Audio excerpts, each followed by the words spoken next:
नए साल की शुरुआत बीजेपी के लिए एक बुरी खबर के साथ हुई है। उत्तराखंड के सीनियर बीजेपी नेता और पूर्व राज्य मंत्री ने पार्टी से इस्तीफा दे दिया है।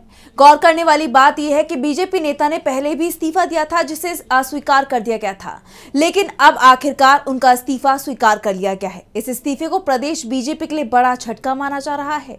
तो कौन है ये नेता जिन्होंने दिया बीजेपी से इस्तीफा और क्या है इस इस्तीफे के पीछे की वजह, जानेंगे इस रिपोर्ट में। 2026 के पहले दिन उत्तराखंड में बीजेपी को बड़ा झटका लगा है।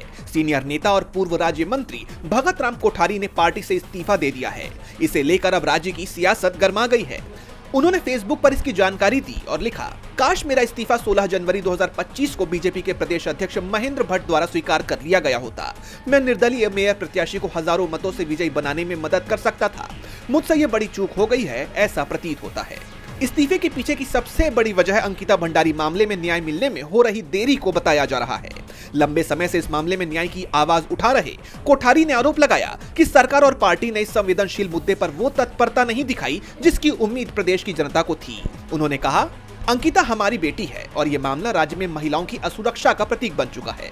मैंने लगातार न्याय की मांग की, लेकिन पार्टी ने जनभावनाओं के बजाय राजनीतिक सुविधा को प्राथमिकता दी। उन्होंने साफ किया कि एक सोशल एक्टिविस्ट होने के नाते वो जनता के मुद्दों से समझौता नहीं कर सकते। उनके मुताबिक बीजेपी वर्तमान में जनता के मूल मुद्दों से कटती जा रही है। भगत राम कोठारी का इस्तीफा धामी सरकार के लिए चुनौतीपूर्ण साबित हो सकता है। कोठारी की छवि एक जुझारू और जनहित में काम करने वाले नेता की रही है। अंकिता भंडारी केस को लेकर जनता में पहले से ही आक्रोश है और अब एक सीनियर नेता का इसी मुद्दे पर इस्तीफा देने से विपक्ष को सरकार को घेरने के लिए एक और मुद्दा मिल गया है।